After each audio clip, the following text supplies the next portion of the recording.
Welcome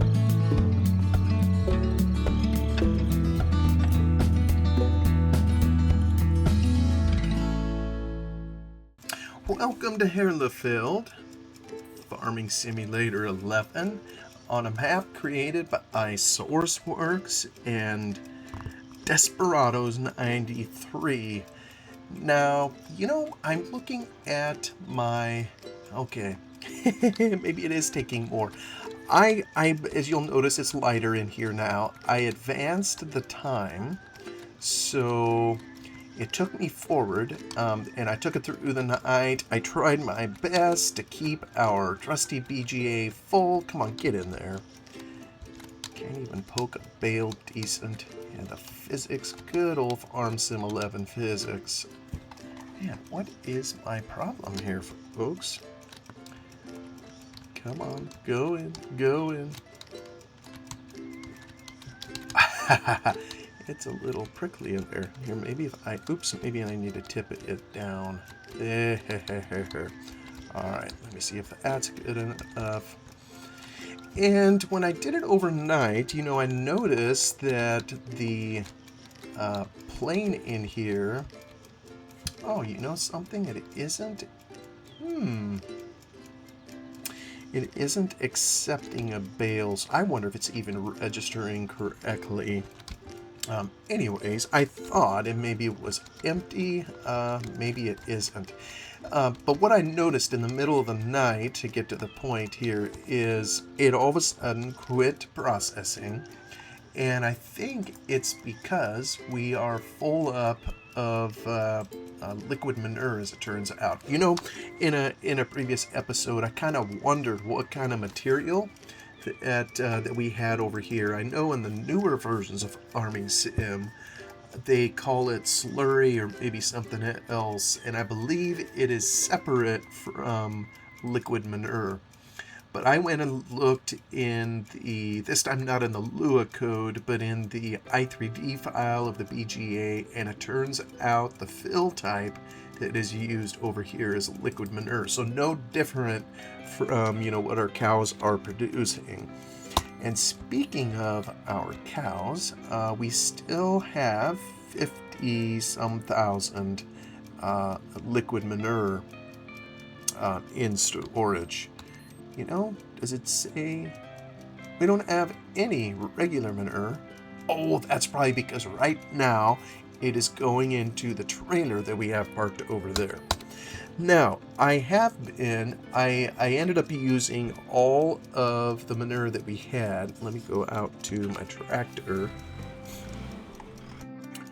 Oh yeah, here we filled it up. I'm on the main farm area here. You can kind of see on the map near the BGA.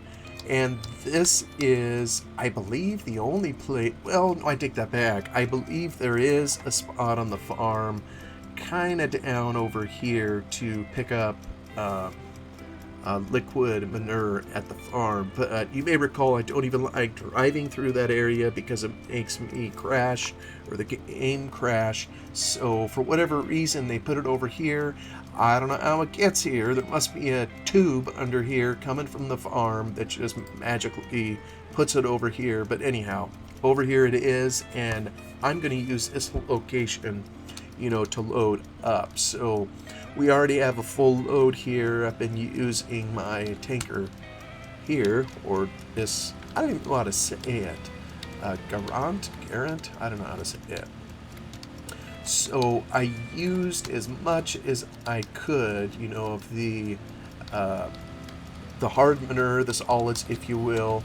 I spread it all out on the fields, and now I'm down to the liquid manure, and I'm gonna need to, the next load I think I'll pull is gonna come from the BGA, because I don't think it'll start up again until, I empty out the manure. So, where was I going? Oh yes, I think I started on a field up here, and it was getting pretty dark last episode. I did a lot of this off cam, and you know what the maddening thing is? Everybody knows last time, I think during my recording, was it 3 times, that I that I locked up my computer. And the maddening thing is the moment I am not recording, it works just fine. So I don't know if that is trying to tell me that, you know, there's a problem while I'm recording, or just what is going on. But last time I was perfectly able to go get, you know, all the manure I needed, no problems. I think I stopped somewhere over here. I'll get this going.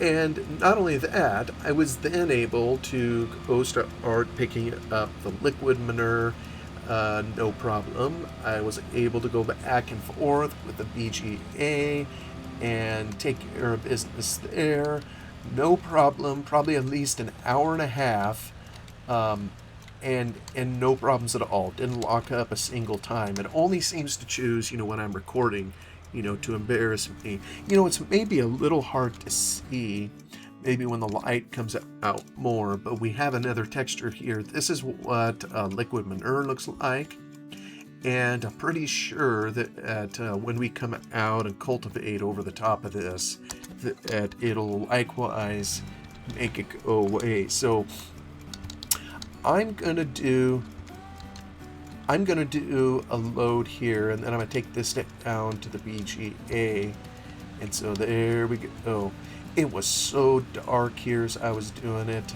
Previously I couldn't hardly tell where I was going, so hopefully most of it ended up on the field. This is where I'd really wish we had a GPS mod for FarmSim 11. You know, I've pondered many times of who was a modder who did it? Was he called Upside Down? I probably have his name wrong, but he's the one who created it for FarmSim 13, and then he brought it to 15, and further brought it to 17. I think that was the end of his, and then there was another modder who, Wopster, I believe, created it for FarmSim 19 and on. And maybe 25 even has it in game, for all I know. But so handy. You know, here I can't drive straight to save my life, so it'd be really handy coming along this edge here just to keep it all in the field. And you know, the area, and I scattered a whole bunch over on this other side here. And see, the only way to get rid of that, you know, I'm talking the stuff on the road, is if I dragged a cultivator or plow over it, and nobody does that in real life. One of the things I've contemplated doing is make a mod so that when it rains, that it starts, you know, getting rid of the extra layer. Oh shoot, I thought I turned it on, but I guess I didn't. Maybe I turned it off. There we go. Alright. You know, with this thing here, you can get a whole lot more area done. It's just wider. You know, and something else that has defeated me on this map is all these bottles. I know I've picked that one up before, and maybe someone knows it. Yeah, and ditto with this one up here. Maybe someone knows. I thought, for example, that if you saved the game, it would keep, you know, whatever you had in hand, and it would remember it, so when you came back to the game. But maybe you have to literally go and put it in the disposal. Oh shoot, I'm out. Maybe you have to literally dispose of it. Good grief, how long have I been out? Okay, not that long. Oh good, I don't feel so bad now. But I'm gonna head down over the hill, and there's something screwy going on too with the distance textures on here. I may try to fix that. But maybe for those bottles, you have to go put them in the dispenser before you save and exit the game, before it to count. Because I almost think some of them have disappeared, but not all of them. I'm just getting tired of picking them up again. There, maybe we should... Oh, sorry, didn't mean to tangle with that. But I could see how much we weigh. Yeah, there's a bottle sitting right in there. 20,820. Very good, very good. Bottle stays to ending. Alright, I have never gotten material from here, so this is kind of an experiment. It's working. So I presume the BGA is going to start back up. See? Now there's a plane. When we were looking at this earlier, there wasn't a plane in there, so yeah, I'll need to keep an eye on it. I need to get rid of all those wrapped bales over there. And, you know, I could just drive straight ahead over here to fertilize this, but I forgot. I think I explained in my last episode, I forgot that I had all this free material, you know, with which to fertilize the fields. And I ended up using conventional fertilizer kind of for this whole quadrant here. So, yeah, trying to do it a little bit differently in the other areas. So I'm just going to go up and turn around, and I'll take it back to the field at least. Almost there. That one seems to take a little bit longer to fill than the one on the farm. Probably just my imagination. That's probably it. So I have quite a bit of work to do to empty this out, and for all I know, I may have enough material to do the rest of the fields. I really don't know, and so maybe I can put away my sprayer out there, you know, if I have plenty of this sauce to... What is that? Oh, you know what? Oh, for goodness sakes.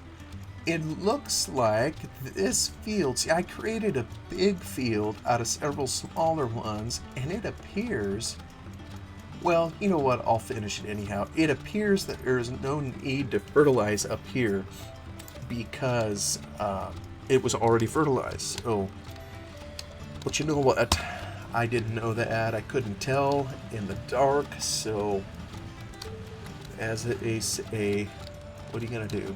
Sue me. Right, well, I'm going to come back to this. I'm going to save it because I'm gun shy.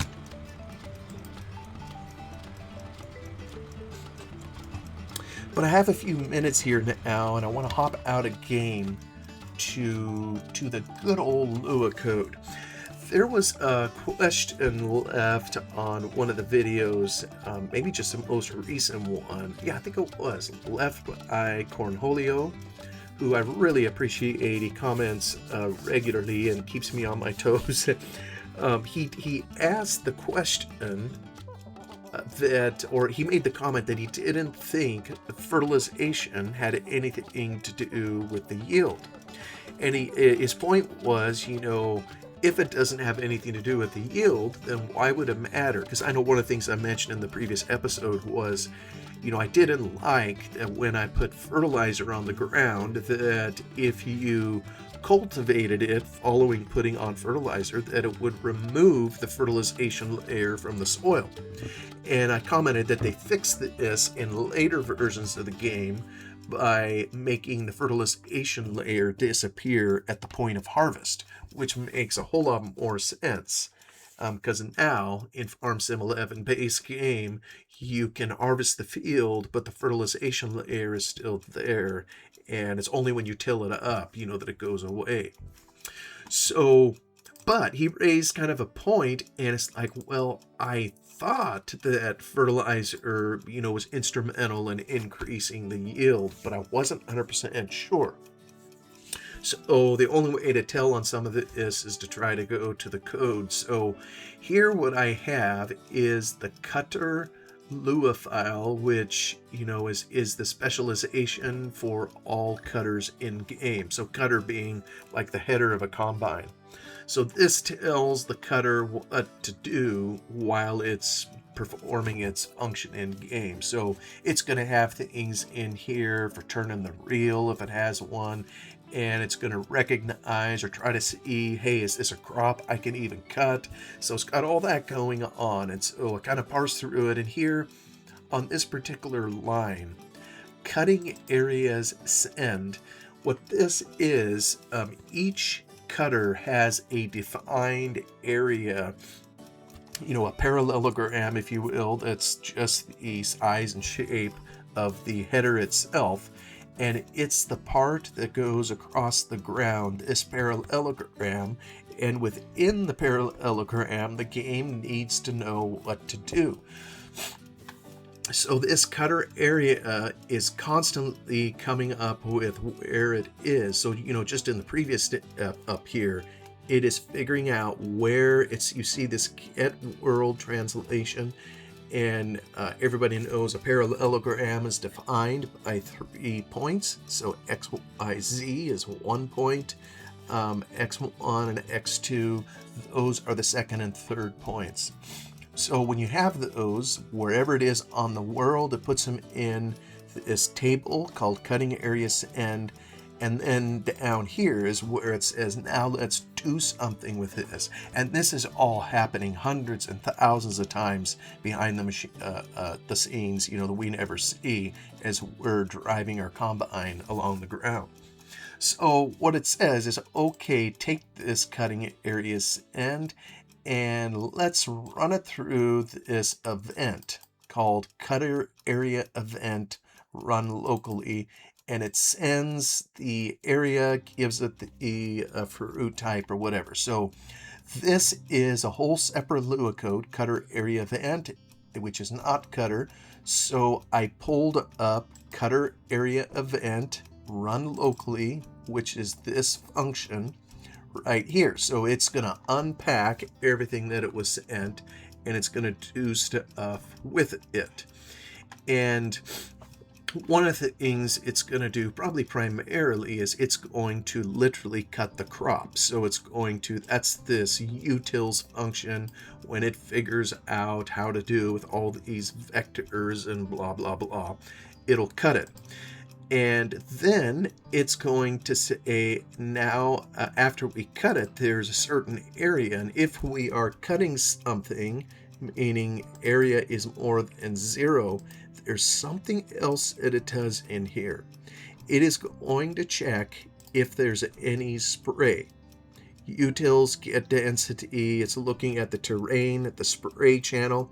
And so it takes the same area that we just combined to cut fruit, and the game is asking, hey, is there any spray present?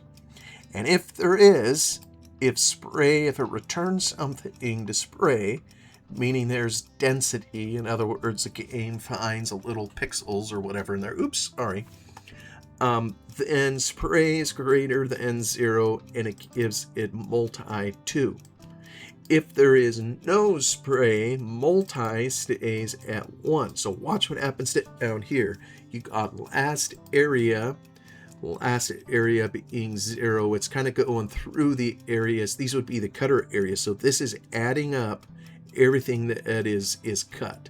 So this is detecting the crop, and this is, when it cuts it, what it's returning is the harvest value. So this would be the wheat harvested, the barley, the whatever, and it's telling you how many liters that you're harvesting, and then it adds the new one, and you notice it multiplies it by multi. So what we learned from this is, if there is spray present, even a little bit of spray, it gives a multi of 2. So it's going to multiply by 2. So the long and short of it is, if you fertilize your crops, you will get double the yield that you would otherwise get. So, and let's follow this through. So you'll see it gets through the cutter area. This whole function's all one. And you see at the end, like this last area, I think real area is the literal area in pixels that it harvests. Last area, even though it's called last area, its intent is to hold how much crop is harvested. So you see this return. So this here, this kicks it back over to the code that called this particular function, which was cutter. So we remember over here, this is where it's ended off. So here it grabs the two variables, that were returned.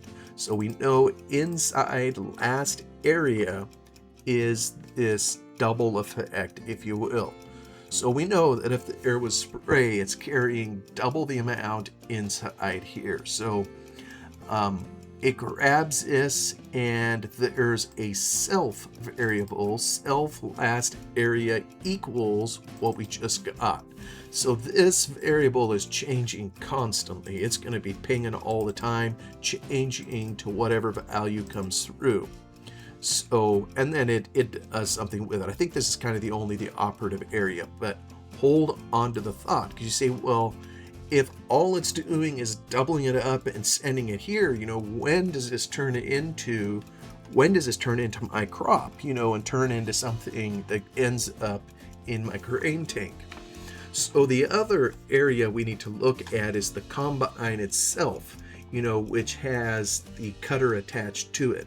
So if we go over to here, you'll notice it's looking at attached cutters. So it's loading up what the cutter that is attached to it. And you'll notice that it also has a last area, and it's adding them up from the cutter. So it's grabbing the cutter's last area, which over here was called self last area. Over here, it's cutter last area because of how it's defined. But it's the same variable we just saw, self last area. So it's adding it up, and then the question is, well, what does it do with it?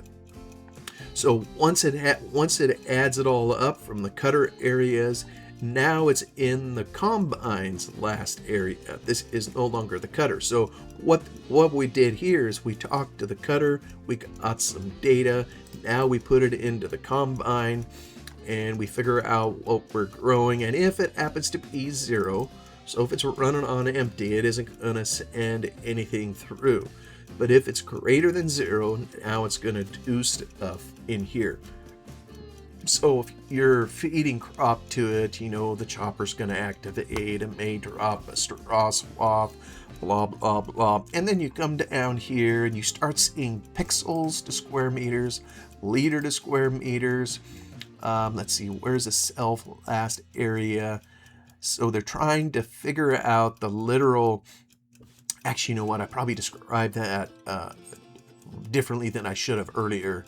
It was raw area, and it's translating it to square meters. Now it's pulling it up from the fruit util, how much liters per square meter, that it's going to get, so we can start to figure out our crop.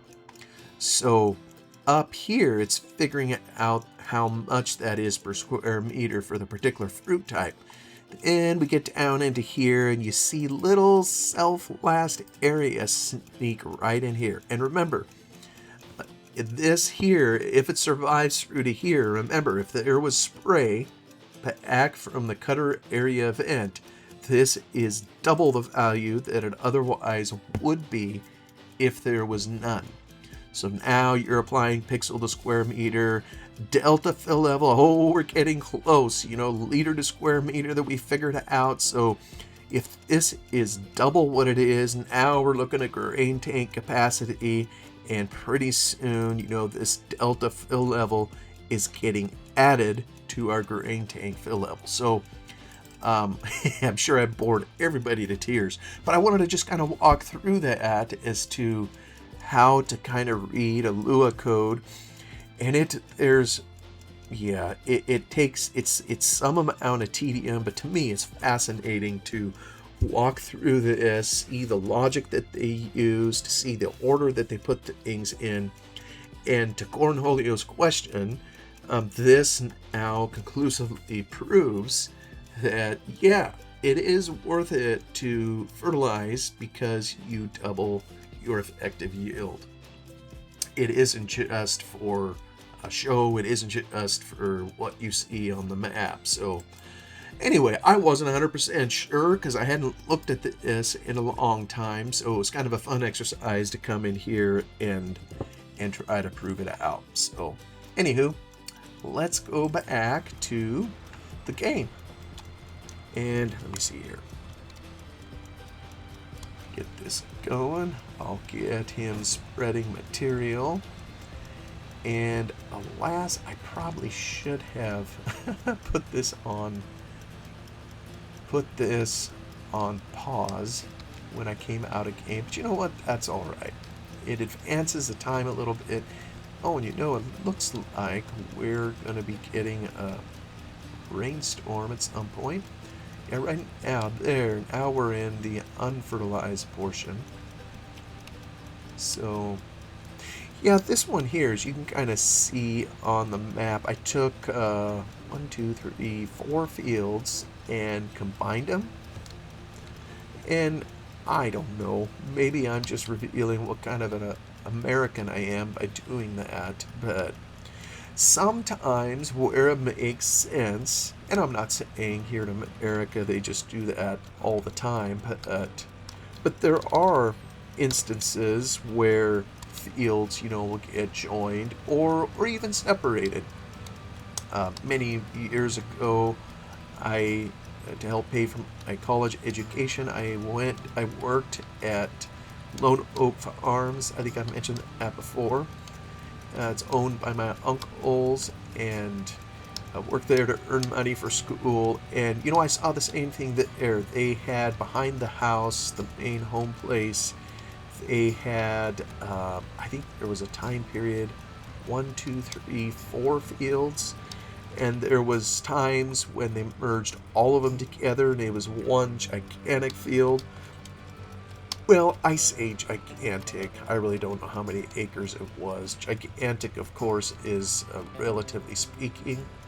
To me, it was a big field, maybe 140 acres, something like that. But I realize that there are much, much larger fields all around the world. But since that time, I've seen them. It doesn't have to stay one big field.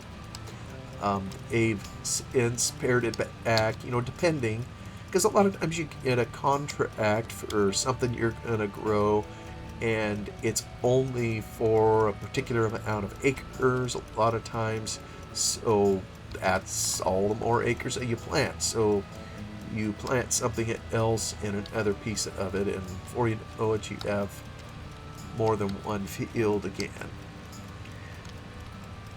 I sure hope this is, we're going to find out when I do tillage on this. I just sure hope it's putting down, and I think it is, putting down fertilization layer. Almost out. Almost need to head down to the BGA. We'll see if it needs another bale to be put in.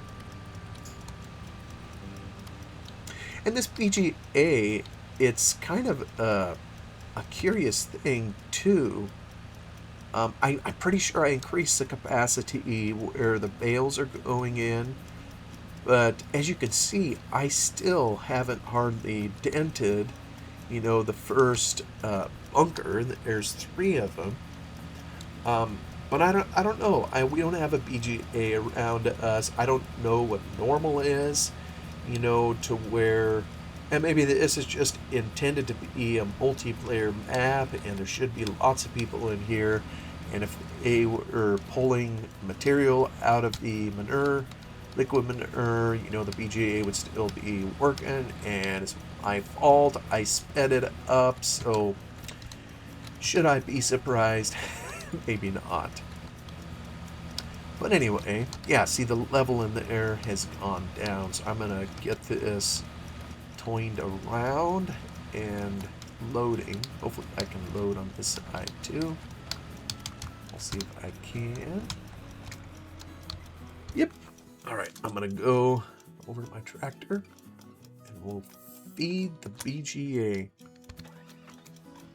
Is it just me, or does... maybe it'll get better. It sure seems like Farm Sim 11 is just darker than maybe some of the later versions, but I don't know. I'll get this in here. There we go. There we go. I don't think I'm going to get another one just yet, though, because I've had trouble with it, so I'll just kind of park it there. Actually, let me back it up a wee bit more. Yeah, so I think that proves, you know, that the reason it slowed down is because we filled the bunker over here, so now there's a little bit of room. But I almost wonder if I need to change the quantities or capacity on, you know, what... oh, let me just for kicks, let me see how much this weighs. I think I weighed it empty and it was 20,000-ish pounds or whatever. Oh, come on, get on there. I think it just needs to be 43. All right. Well, that's a little over double what it was, so good to know, good to know. Yeah, it's kind of fun having that working. I haven't done any work yet on putting up digital readouts on the bunker. I'll try to get to that at some point, maybe. We'll see. I already have a readout kind of in the F1 menu, but that might be nice to have. Of course, if this was real life, I'm assuming my tractor would be dirtier than all get out. I'd be flinging muck everywhere. But here in the land of make-believe, we don't have to worry about that. Well, here we go again, and as everybody just heard, the bell rings. So thank you so much for coming along to listen to me work on Herlefeld here. Hope everybody's having a wonderful day. I will see you on the next one. Goodbye.